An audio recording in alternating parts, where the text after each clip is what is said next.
अस्सलाम वालेकुम क्लास। आज का जो हमारा जनरल स्टडीज़ का नेक्स्ट चैप्टर स्टार्ट हुआ है वो ह्यूमन राइट्स है। आज हम जो ह्यूमन राइट्स का इंट्रोडक्शन पढ़ेंगे, फर्दर कलेक्टिव ह्यूमन राइट्स पढ़ेंगे और फंडामेंटल ह्यूमन राइट्स पढ़ेंगे और देखेंगे इनमें डिफरेंस क्या है। सबसे पहले ह्यूमन राइट्स का इंट्रोडक्शन दिया जा रहा है कि ह्यूमन राइट्स वो कॉन्सेप्ट होता है जिसके ज़रिए से जो किसी race, specific race, religion, belief या कल्चर या कंट्री से रिलेट नहीं करता, बल्कि ये ह्यूमन राइट्स हर किस्म, हर रेस, हर एथनिसिटी, हर रिलीजन से जो रिलेटेड लोग हैं उनको मिलने चाहिए। जो बेसिक ह्यूमन राइट्स होते हैं वो एस्पायरेशन होते हैं हर इंडिविजुअल के लिए, ताकि वो एक हैप्पीनेस लाइफ के लिए, एक खुशगवार ज़िंदगी गुजारने के लिए, एक सेटिस्फाइड लाइफ गुजारने के लिए वो इनको अचीव कर सकें। डेवलपमेंट ऑफ ह्यूमन राइट्स हमें दो तरह की नीड्स को फुलफ़िल करना सिखाती है। सबसे पहले हमें सेफ्टी प्रोवाइड होती है, दूसरा हमें सेल्फ प्रोटेक्शन प्रोवाइड किया जाता है। नेक्स्ट ये बताया जा रहा है कि राइट्स क्या होते हैं। राइट्स विदाउट राइट्स इंडिविजुअल को उनके जो मास्टर्स होते हैं, मतलब हर इंसान किसी ना किसी का सबॉर्डिनेट होता है, तो राइट्स के बगैर कोई भी अब मास्टर है जो सुपर ऑर्डिनेट है वो इंडिविजुअल को प्रॉपर तरीके से कंट्रोल नहीं कर सकता। इसलिए इसकी ज़्यादा डिमांड ये है कि इसकी वैल्यू ये है कि एक पर्सन जिसको ज़रूरत है राइट्स की, वो ताकि ख़ुद को प्रोटेक्ट कर सके, ताकि वो अपनी ज़िंदगी को इम्प्रूव कर सके और फिर अपनी पर्सनैलिटी को डेवलप कर सके। जो राइट्स होते हैं वो ऑब्लिगेशन होते हैं एन अदर इंडिविजुअल के लिए और कम्युनिटी के लिए, ताकि वो उसमें ज़िंदगी गुजारने के लिए और अपने एक्शन को प्रॉपर तरीके से परफॉर्म करने के लिए उनकी मदद कर सके। एक पर्सन जो कि राइट्स को अचीव करने के लिए कुछ करता है ताकि किसी और इंसान को सोसाइटी में उसकी अच्छी ज़िंदगी गुजर सके और उसकी रिस्पॉन्सिबिलिटीज़ डिवाइड हो सके और सपोर्ट कर सकें ह्यूमन बीइंग्स को, ताकि वो एक दूसरे के साथ ह्यूमन बीइंग्स के साथ सपोर्ट कर सकें। फॉर एग्ज़ाम्पल देखें, जो ट्रैफिक वार्डन्स हैं, ट्रैफिक वार्डन की रिस्पॉन्सिबिलिटी है कि वो ट्रैफिक को प्रॉपर तरीके से और ट्रैफिक रूल्स के साथ ट्रैफिक को देखेंगे, केयर करेंगे, ठीक है, सिग्नल्स पर खड़े होके। ये उनकी रिस्पॉन्सिबिलिटी है और ये हमें हमारा राइट मिल रहा है, हमें हमारी लाइफ की प्रोटेक्शन मिल रही है, हमें सेफ्टी मिल रही है कि एक्सीडेंट से हम बच सकते हैं, हम अपने कंट्री की और अपने लोगों की देखभाल कर सकते हैं। नेक्स्ट डेफिनेशन ऑफ राइट्स बताई जा रही है कि डोल्ने ने दो किस्म के राइट्स बताए थे। सबसे पहले पॉलिटिकल एंड मॉरल सिग्निफिकेंस इनकी बताई है। इनकी पॉलिटिकल और मॉरल सिग्निफिकेशंस बताई हुई हैं कि राइट वो होते हैं जो मॉरल ट्रूथ होता है, ये इतने अच्छे नहीं होते, it is not a good thing to do, कि ये एक अच्छी चीज़ नहीं होती एक दूसरे के लिए करने के लिए। फिर बताया जा रहा है कि जो राइट्स होती हैं उनको अप्रेंटिसशिप के तौर पे देखा जाता है, ताकि डिमांड की जाती है कि वो राइट सबको मिल सके। मिलाइन ने इसके दो क्लासिफिकेशन की थी। सबसे पहले इसने इसको 3 कैटेगरीज में डिवाइड किया है कि लॉ जो सोसाइटी में होते हैं वो भी इंसान को राइट्स प्रोवाइड करते हैं। जो कस्टम्स होते हैं, ये इसका आगे बताया जाएगा कि वुमेन राइट्स ऑन प्रॉपर्टी या वुमेन राइट्स इन पाकिस्तान में भी इवन जो प्रोवाइड किए जाते हैं, ये हमारे कस्टम होता है, हमारे इस्लाम, हमारा रिलीजन कस्टम है। हमारा रिलीजन कस्टम है कि हमें राइट्स मिलेंगे, हम औरत को प्रॉपर्टी में बराबर का हिस्सा मिलेगा। तो ये हमारे कस्टम है, हमारे रिलीजन कस्टम है, जिसकी वजह से औरत को प्रॉपर्टी में हिस्सा मिलता है। तो ये एक तो लॉ होता है सोसाइटी में, दूसरा कस्टम होता है और थर्ड मॉरल होते हैं। ये ऑब्लिगेशंस होते हैं जो इंडिविजुअल फुलफिल करते हैं ताकि सोसाइटी एक हार्मफुल तरीके से एक स्टेबिलिटी के साथ कंटिन्यू हो सके। नेक्स्ट डेफिनेशन की राइट्स बताई जा रही है, ये कपूर ने बताई हुई है कि डेफिनेशन ह्यूमन राइट्स की बेसिक डेफिनेशन क्या है। जो राइट्स है वो ज़्यादातर सोसाइटी के साथ और सोसाइटी के साथ हमें मिलते हैं। अगर इंडिविजुअल किसी सोसाइटी के बगैर ये इमेजिन कर रहा है कि उसे राइट मिले तो वो बिल्कुल एक गलत कॉन्सेप्ट होगा, क्योंकि सोसाइटी हमें राइट्स देती है और सोसाइटी के साथ ही हमें राइट्स मिलते हैं। नेक्स्ट, जो राइट हर किस्म के राइट्स होते हैं उसके साथ कोई ना कोई रिस्पॉन्सिबिलिटी भी होती है। जैसे मैंने ट्रैफिक वार्डन की एग्जांपल दी कि ट्रैफिक वार्डन की रिस्पॉन्सिबिलिटी है कि वो ट्रैफिक को एक स्टेबिलिटी के साथ रन करवाए, तो ये हमें हमारा राइट मिल रहा है और जो ट्रैफिक वार्डन है वो अपनी रिस्पॉन्सिबिलिटी फुलफिल कर रहा है। राइट एक बहुत राइट को हम क्लेम नहीं कर सकते, बल्कि ये हमें सोशली कलेक्टिव राइट्स हमें मिलते हैं। राइट को अचीव करने के लिए एक पब्लिक इंटरेस्ट होता है, मतलब जब पब्लिक जो आवाम होती है जब वो आवाज़ उठाती है अपने बेसिक राइट्स के लिए तो वो हमें राइट्स मिलते हैं। फिर बताया जा रहा है कि किसी भी कंट्री में राइट्स को बिल्डअप किया जाता है, ये प्रिजर्व किए, इनको न सिर्फ प्रिजर्व किया जाता है बल्कि कोऑर्डिनेट भी किया जाता है राइट्स को, ताकि वो उनको सोशली यूज़ किया जा सके। जो राइट्स होते हैं वो क्लियर और प्रिसाइज होते हैं, उनको डिफ़ाइन किया जाता है, और जब ये राइट्स के लिए जब भी कोई कॉन्स्टिट्यूशन हम असम्बली में पेश करते हैं तो उनका एक क्लियर कॉन्सेप्ट होता है, फिर उनकी आगे से जाके इन्फोर्समेंट होती है इंस्टीट्यूशंस में और फिर वो पब्लिक को मिलना शुरू हो जाते हैं। फिर बताया जा रहा है कि जो राइट्स होते हैं वो वक्त के साथ साथ डेवलप होते जाते हैं। जैसे अभी मैंने आपको ट्रैफिक की एग्जांपल दी है ना, तो ट्रैफिक में अगर हम देखें तो बहुत ज़्यादा मॉडर्निटी आ रही है। जैसे पहले चालान ट्रैफिक वार्डन खुद अपने हाथ से करता था, लेकिन अब ई चालान आ गया है। इसमें आपको एक मोहलत दी जाती है कि आप 15 दिन तक 20 दिन तक वो चालान सबमिट करवा सकते हैं और वो चालान आपके घर खुद आता है, मतलब आपने इलेक्ट्रिसिटी या गैस के बिल की तरह उसे सबमिट करवाना होता है। तो वो बता रहा है कि जो राइट्स में डेवलपमेंट होती है ये होती रहती है। नेक्स्ट क्लासिफिकेशन बताई जा रही है राइट्स की। ये दो तरह के होते हैं, पॉजिटिव और नेगेटिव राइट होते हैं, इंडिविजुअल और कलेक्टिव राइट्स होते हैं। सबसे पहले इसने पॉजिटिव राइट्स का बताया है कि वो राइट्स जो कि किसी भी कंट्री की गवर्नमेंट की तरफ से पब्लिक को ग्रांट किए जाएं उनको हम राइट्स कहते हैं, पॉजिटिव राइट्स कहते हैं। ये एक्सपेक्टेशंस होती हैं जो कि पब्लिक गवर्नमेंट से के साथ रिलेट कर लेती है। एक्सपेक्टेशंस होती हैं कि कोई भी कैसे उनको रिसीव कर सकता है और कैसे उनको ट्रीट कर सकते हैं। जो राइट्स होते हैं वो वेलफेयर मैटर से रिलेटेड होते हैं, जैसे कि education, economy, employment and social safety. ये इधर जो राइट्स दिए जा रहे हैं ये अब आपको फंडामेंटल राइट्स बताए जा रहे हैं। फंडामेंटल राइट्स होते हैं जो ज़िंदगी गुजारने के लिए हर इंडिविजुअल के लिए बहुत ज़रूरी होते हैं, जैसे एजुकेशन हो गया, इकोनॉमी हो गया, एम्प्लॉयमेंट हो गया और सोशल सेफ्टी हो गया। इसमें जो इंटरफेरेंस होती है वो गवर्नमेंट की होती है स्टेट के साथ, क्योंकि जो स्टेट की सारी इनकम होती है उसको गवर्नमेंट ने आगे से उसको परस्यू करना होता है कि किधर से हम पैसा स्टेट की इनकम में इंक्रीज़ करवा सकते हैं और किधर हम खर्च कर सकते हैं।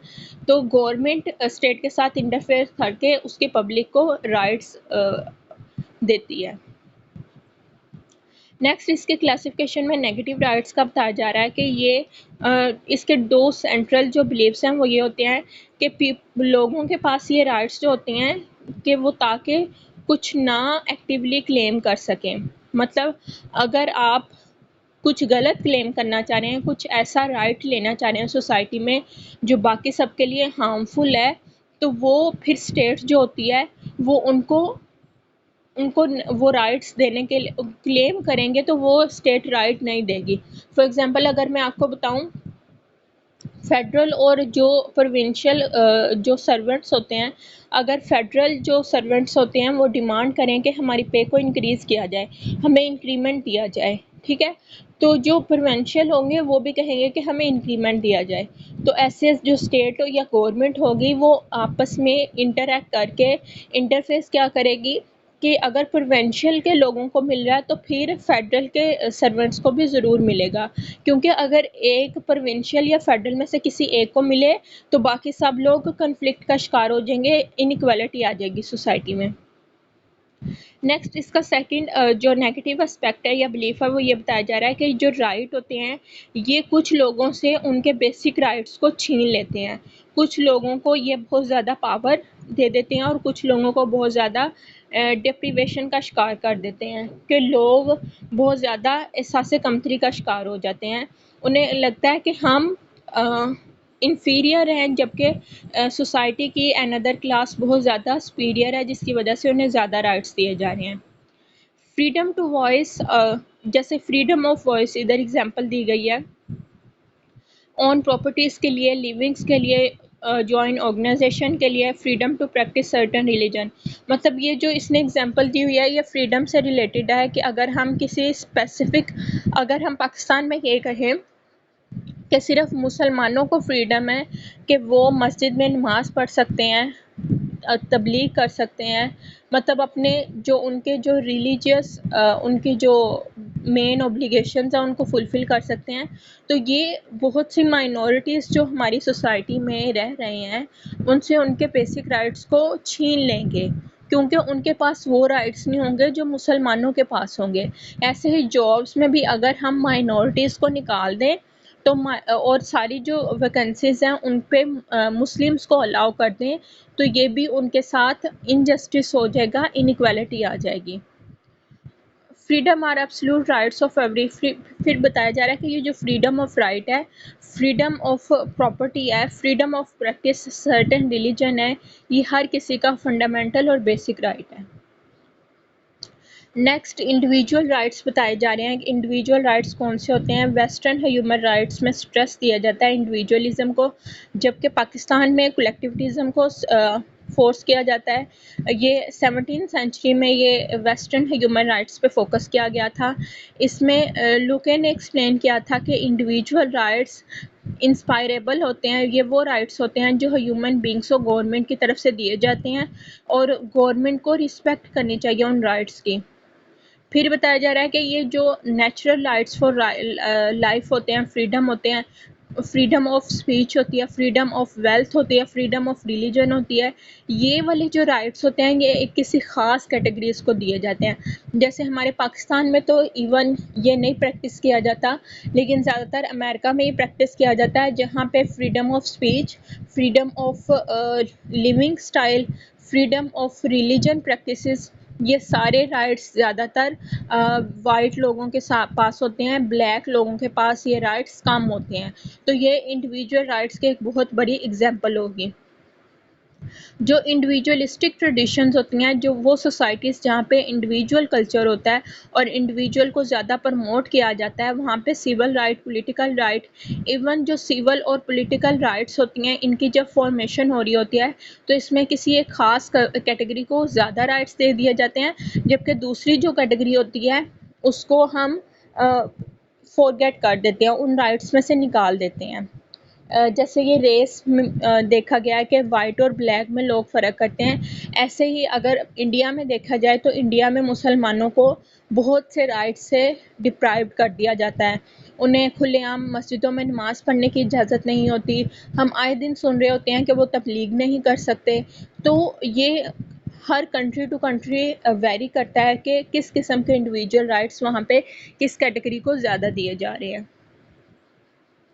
नेक्स्ट क्लासिफिकेशन ऑफ राइट्स है, ये नेचुरल राइट्स का बताया जा रहा है। इस पे क्रिटिसिज्म किया गया क्योंकि ये इम्पोर्टेंस को डिनाई कर देता है सोसाइटी में और ह्यूमन सोशल रिस्पॉन्सिबिलिटी को फॉरगेट कर देते हैं। 19th to 20th सेंचुरी में जो स्ट्रॉन्गेस्ट क्रिटिसिज्म था वो न्यूट्रल लॉज पे, थीरीज पे किया गया था कि जो लीगल पॉजिटिविज्म डॉक्ट्राइन है वो सिर्फ पॉजिटिव और लिविंग लॉज से रिलेटेड है, क्योंकि ये ह्यूमन राइट्स के प्रिंसिपल्स को के अगेंस्ट है। ये जो लीगल पॉजिटिविज्म होता है इसमें जो राइट्स एग्जिस्ट करते हैं वो सिर्फ इनेक्टमेंट पे और इन्फोर्समेंट पे करती हैं, जबकि ये इंडिविजुअल्स को असल में राइट्स मिलते नहीं हैं। फिर 19th सेंचुरी में जो सिविल फ्रीडम थी वो डेवलप हो गई थी और ह्यूमन बींग्स को राइट्स मिलना स्टार्ट हो गए थे। उनके पास एक तो वोट का राइट आ गया था कि वो अपना वोट कास्ट कर सकते हैं। दूसरा जो राइट था वो ये था कि ये उनका वोट इंडिकेट करता है कि जो इंडिविजुअल हैं उनके पास बेसिक राइट्स हैं ताकि वो पार्टिसिपेट कर सके अपने स्टेट के डिसीजन मेकिंग में। 19th सेंचुरी से पहले वोट का फ्रीडम नहीं था किसी के पास भी। जिसके पास ज़्यादा पावर होती थी, जिसके पास ज़्यादा वेल्थ होती थी, वो गवर्नमेंट संभाल लेता था किसी भी कंट्री की। लेकिन 19th सेंचुरी के बाद आम आवाम को, पब्लिक को वोट कास्टिंग में इंक्लूड कर दिया गया था, उन्हें बेसिक राइट दिए गए थे। नेक्स्ट कलेक्टिव राइट है। कलेक्टिव राइट वो राइट्स होते हैं जो कलेक्टिवली हर इंडिविजुअल को सोसाइटी में मिलते हैं। जैसे मैंने आपको पीछे एग्जांपल दी थी, freedom of thought, freedom of speech, education, health, ये वो राइट्स हैं जो कलेक्टिव दिए जाते हैं सोसाइटी में। मार्क्सिस्ट और सोशलिज्म जो है वो प्योरिटाइज करते हैं इन रोल्स को अपनी स्टेट में towards contributing any form of public interest और पीपल। मार्क्सिज्म अब बिलीव ये है कि जो बोर्जुआज हैं वो प्रोलेटारिएट को एक्सप्लॉइट करेंगे, जबकि सोशलिज्म ये है कि हर एक के पास एक जैसे राइट्स होंगे। थर्ड वर्ल्ड कंट्रीज़ में ये कहा जाता है कि जो बेसिक राइट्स हैं वो कलेक्टिव हैं। ये ऐसा क्यों होता है? क्योंकि वहाँ पे कल्चर, कस्टम्स और रिलीजन्स होते हैं, वो सोसाइटी को आपस में बहुत ज़्यादा कनेक्ट करके रखते हैं, आपस में बहुत ज़्यादा जोड़ के रखते हैं। अब हम थर्ड वर्ल्ड कंट्री में नहीं आते, हम सेकंड वर्ल्ड कंट्री में हैं। हम अभी पाकिस्तान अभी डेवलपिंग कंट्री में। अगर थर्ड वर्ल्ड कंट्री में देखें, थर्ड वर्ल्ड कंट्री में दुनिया के वो कंट्रीज़ आते हैं जो बेटा बहुत ज़्यादा गरीब होते हैं। एक तो पॉवर्टी की वजह से, दूसरा इन्फ्लेशन की वजह से उन लोगों को पता होता है कि हमने एक दूसरे के साथ इनइक्वालिटी नहीं होने देनी सोसाइटी में, क्योंकि इससे हमारी सोसाइटी में वो और बहुत ज़्यादा डिसीज़ेज़ आ जाएंगी।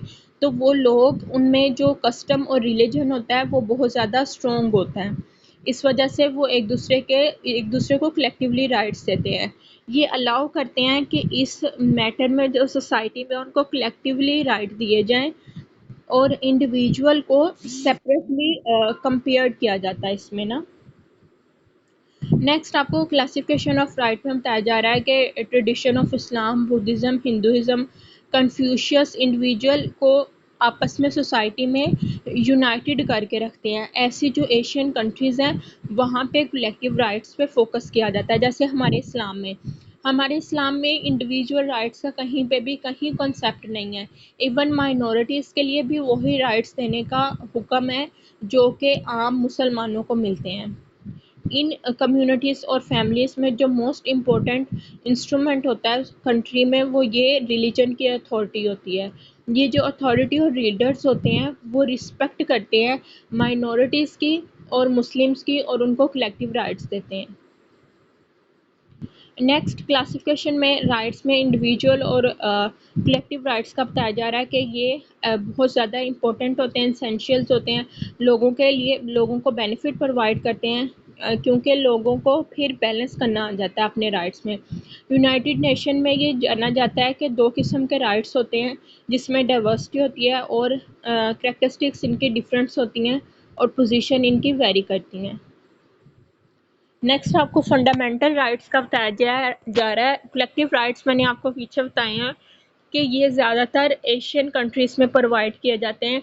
इसमें जो आपके बेसिक राइट हैं जैसे एजुकेशन हो गया, हेल्थ हो गया, फ्रीडम ऑफ थॉट हो गया, फ्रीडम ऑफ स्पीच हो गया, freedom to follow any religion हो गया, माइनॉरिटीज़ के राइट्स हो गए, ये वो कलेक्टिव राइट्स होते हैं। अब फंडामेंटल राइट्स की तरफ आते हैं कि ये किसी अथॉरिटी के ज़रिए से इन्हें प्रोवाइड किए जाते हैं। जो कोर्ट होती है वो इशू करती है डायरेक्शंस के इन फंडामेंटल राइट्स को हर किसी को देना चाहिए। गवर्नमेंट प्रोटेक्ट करती है और कॉन्स्टिट्यूशनल राइट्स के ज़रिए से इनको ये राइट्स प्रोवाइड किए जाते हैं। कोर्ट के ज़रिए से इन्हें ये दिए जाते हैं और वायलेशन फंडामेंटल राइट्स की एक अहम सोसाइटी में अहम रोल प्ले करती है। सबसे पहले आपको फंडामेंटल राइट्स में राइट ऑफ इक्वालिटी आएगा। ये बताया जा रहा है कि जो इंडिया का कॉन्स्टिट्यूशन है उसमें ये गारंटी दी जाती है कि जो इक्वालिटी है वो हर किसी के साथ दी जाएगी। ये ना सिर्फ इंडिया बल्कि पाकिस्तान में भी यही है कि इक्वालिटी सोसाइटी में रहेगी, इक्वल राइट्स होंगे सबके पास। ये कॉन्स्टिट्यूशन कहता है कि गवर्नमेंट डिनाई नहीं करेगी कि हर पर्सन इक्वल है। बिफोर और after equal protection of the law, इसका ये मतलब है कि ये लॉ हर किसी एक पे अप्लाई होगा। इसी तरह से किसी भी इंसान की इनकम स्टेटस, उसका रिलीजन स्टेटस, उसका सोशल स्टेटस, उसका बैकग्राउंड के इन सब चीज़ों को इग्नोर करके हर किसी को बेसिक ह्यूमन राइट्स दिए जाएंगे। इसको रूल ऑफ लॉ कहा जाएगा। नेक्स्ट आपको सोशल इक्वालिटी का बताया जा रहा है कि सोशल इक्वालिटी भी फंडामेंटल राइट्स में है। इसका अनदर ये जो इक्वालिटी का अनदर फीचर है सोशल इक्वालिटी, इसमें किसी को भी डिस्क्रिमिनेट नहीं किया जाता। डिस्क्रिमिनेशन का मतलब होता है कि आप किसी एक ख़ास कैटेगरी को ये अपनी सोसाइटी में रहते हुए एहसास दिलाते हो कि वो माइनॉरिटीज़ में है, उनको आप सेग्रीगेट कर देते हो बेसिक राइट से। किसी भी सिटीज़न के अगेंस्ट और किसी भी रिलीजन, रेस, कास्ट या सेक्स या किसी भी प्लेस ऑफ बर्थ के अगेंस्ट ये आपको दिए जाएंगे। इसमें किसी का भी सेक्स, रिलीजन, कास्ट इम्पोर्टेंट नहीं होगी। फर्दर बताया जा रहा है कि ये ग्राउंडेड होंगे, ये सिटीजन्स, ये बेसिस होंगी इनकी और सिटीजन्स इनको अचीव कर सकते हैं। ये आपके जो पब्लिक रेस्टोरेंट्स होते हैं उनमें जैसे वेल्स, टैंक्स, रोड्स वगैरह, इन सब पे हर एक की आपकी इक्वल ओनरशिप होगी।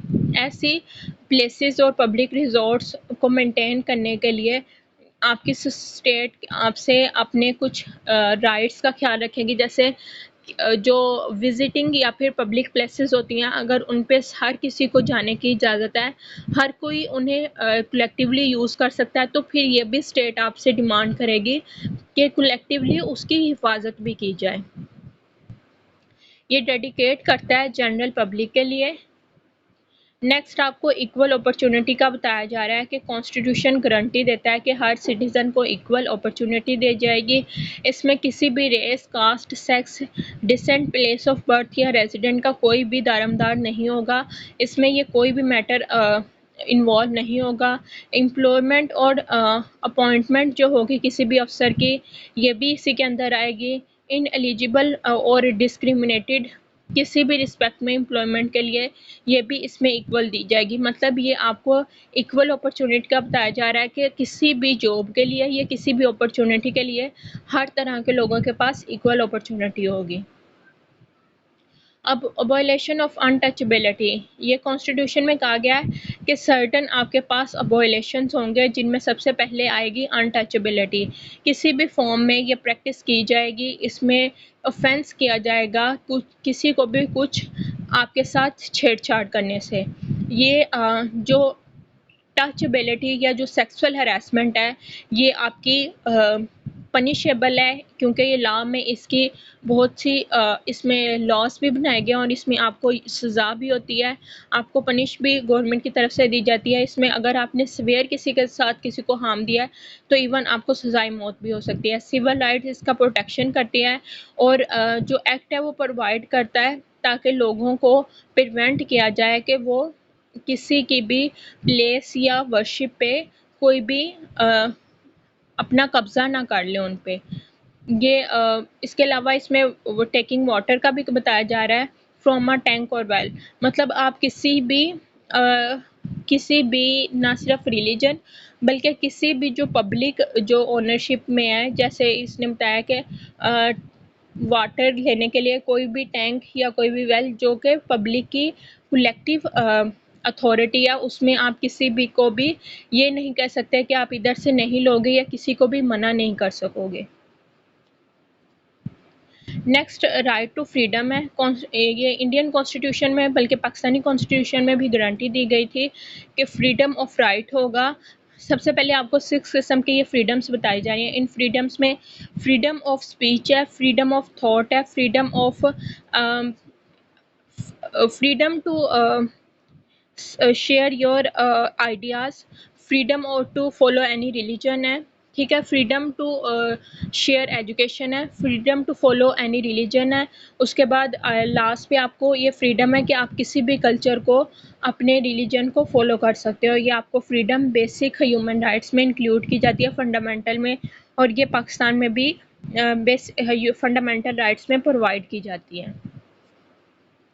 नेक्स्ट राइट्स अगेंस्ट एक्सप्लॉयटेशन है कि किसी को भी फोर्सफुली ये किसी के पास इख्तियार नहीं होगा कि वो अपने लेबर को एक्सप्लॉइट कर सके। ये बताया जा रहा है कि हिस्ट्री में बहुत से चैप्टर्स और बहुत से ऐसे वाक़यात होते हैं जिसमें एक्सप्लॉइटेशन थी, जबकि इन लॉस के बावजूद भी सोसाइटीज़ में एक्सप्लॉइटेशन अभी भी कहीं ना कहीं होती है। जो आपकी वेजेस होंगी, ज़्यादा काम लेके आपको लो वेजेस नहीं दी जाएंगी, आपका ये वॉयलेशन नहीं होगा। ये फंडामेंटल राइट होगा कि आप एक्सप्लॉइटेशन के ख़िलाफ़ आवाज़ उठा सकेंगे। इसी तरह अगर किसी इंसान को फोर्सफुली काम के लिए बाउंड किया जा रहा है, जैसे चाइल्ड लेबर है, उसको भी इन्हीं कवानीन के तहत आप एक्सप्लॉइटेशन के लिए आवाज़ उठा सकेंगे। नेक्स्ट आपको राइट दिया जा रहा है कि आप किसी भी रिलीजन को फ्रीडम के साथ फॉलो कर सकते हैं। इंडिविजुअल के पास ये राइट होगा कि वो अपनी कॉन्शियसनेस, अपनी कंसाइंस के मुताबिक और अपने पर्सपेक्टिव के मुताबिक किसी भी रिलीजन को फॉलो कर सकेंगे। किसी को भी ये मना नहीं किया जाएगा कि वो किसी ख़ास रिलीजन प्रैक्टिसेस को ना करें, बल्कि हर इंसान के पास ये इंडिविजुअल राइट होगा। इसका मतलब है कि इंसान के पास ये डिसाइड करने का अपना एक डिसीजन मेकिंग पावर होगा, ताकि ये हर किसी के पास राइट हो कि वो अपने स्पिरिचुअल सेकुलरिज्म को फॉलो कर सकें। यहाँ पे एग्जांपल दी गई है कि कोई भी क्राइम नहीं कर सकता, लाइक इन्फेंटिसाइड। इन्फेंटिसाइड का मतलब होता है किसी एक ख़ास कैटेगरीज के लोगों को ख़त्म कर देना आहिस्ता आहिस्ता। रिलीजन में कह रहा है कि इसका कोई कंसेप्ट नहीं है, क्योंकि ये जो प्रैक्टिस की गई है सती, ये कहीं पे भी कमिट नहीं की जा सकती, क्योंकि जो हमारा यूनाइटेड नेशन का बेसिक ह्यूमन राइट्स का डिपार्टमेंट है, वो कहीं पे भी किसी भी कंट्री में अगर ये ऐसा कुछ हो जिसमें किसी भी एक ख़ास कैटेगरीज को आहिस्ता आहिस्ता ख़त्म करने की कोशिश की जाए, तो यूनाइटेड नेशन सारी दुनिया में उसके ख़िलाफ़ आवाज़ उठाता है। Next right of education and culture है। ये कॉन्स्टिट्यूशन कहता है कि माइनॉरिटीज़ के पास, बल्कि और लोगों के पास भी ये फ्रीडम होगी कि ये उनके रिलीजन और लैंग्वेज पे बेस करेगी कि वो किस तरह से अपने एजुकेशन इंस्टीट्यूशंस को रन कर सकते हैं और कौन कौन सा अपना सिलेबस ऐड करवा सकते हैं। माइनॉरिटी ग्रुप के पास ये ख़ास तौर पर ये फ्रीडम होगी कि वो अपनी लैंग्वेज और रिलीजन के मुताबिक एजुकेशन हासिल करें। लेकिन अगर कोई माइनॉरिटी पे डिपेंड करता है कि वो कहाँ पे ज़िंदगी गुजारें या किसी और पे डिपेंड करें, यहाँ पे जैसे एग्जांपल दी हुई है तेलुगु की, कि तेलुगु जो लोग बोलते हैं वो माइनॉरिटीज़ में होते हैं और तेलंगाना में होते हैं। इनके लिए ज़रूरी है कि वो वेस्ट बंगाल में सरवाइव करें, ठीक है। सिख कॉन्स्टिट्यूट में ये मेजॉरिटी में पंजाब में है, बल्कि वो जबकि इन्हें माना जाता है बर्दाश्त में उन्हें माइनॉरिटी में माना जाता है। मतलब अगर आपका आपका जो मेन कॉन्स्टिट्यूशन, जो आपका मेन फेडरल गवर्नमेंट होता है, हो सकता है कि अगर जो कोई कैटेगरी के लोग हैं वो माइनॉरिटी में हो, जबकि किसी और प्लेस में, किसी प्रोविंशियल जगह पे हो सकता है वो मेजॉरिटी में हो। जैसे इसने एग्जांपल दिया है कि जो इंडिया का फेडरल लॉ मिनिस्ट्री है, उसमें जो एक तो तेलुगु की एग्जांपल दी है, एक सिख की एग्जांपल दी गया है कि ये दोनों माइनॉरिटीज़ में हैं। लेकिन अगर हम इंडिया के पंजाब में अगर ये देखें तो सिख हमें मेजॉरिटी में नज़र आएंगे, क्योंकि इंडिया के पंजाब में 75% से ज़्यादा सिख रह रहे हैं। तो ये हो सकता है कि किसी एक ख़ास जगह पे वही कैटेगरी मेजॉरिटी में हो, जबकि किसी दूसरी जगह पे वो माइनॉरिटी में इंक्लूड हो। नेक्स्ट आपको कॉन्स्टिट्यूशनल रेमेडीज़ का राइट्स दिया जा रहा है कि जैसा कि नेक्स्ट मेंशन पहले किया गया है कि ये राइट बहुत इंपॉर्टेंट होते हैं, इसमें वायलेशन नहीं हो सकती। स्टेट आपको कम्प्लीटली फ्रीडम देती है, ये फंडामेंटल राइट देता है कि जो कोर्ट और सुप्रीम कोर्ट है, इससे आप अपनी हेल्प करवा सकते हैं। इससे आप, अगर आपकी कोई वायलेशन होती है, आपके किसी किस्म के राइट्स की वायलेशन होती है, तो आप आवाज़ उठा सकते हैं, आप प्रोटेस्ट कर सकते हैं, आप अपने राइट्स को रिस्टोर करवा सकते हैं। कोर्ट स्पेसिफिक डायरेक्शंस देती है और ऑर्डर देती है। फिर ये रिस्पॉन्सिबिलिटी होती है गवर्नमेंट की कि वो लोगों के हकूक़ की हिफाजत कर सके, और अगर कहीं वायलेशन हो रही है तो फंडामेंटल राइट्स के ज़रिए से इसको ये प्रॉब्लम को सॉर्ट आउट करवाए। ये यहाँ पे बताया जा रहा है कि कोई भी केस जो कि अगेंस्ट हो गवर्नमेंट के, ये फेल हो जाता है ऐसा करने से। ये आपका बेटा आज का लेक्चर था। अगर इसमें से कुछ समझ नहीं आई अरूज तो आप पूछ लें बेटा।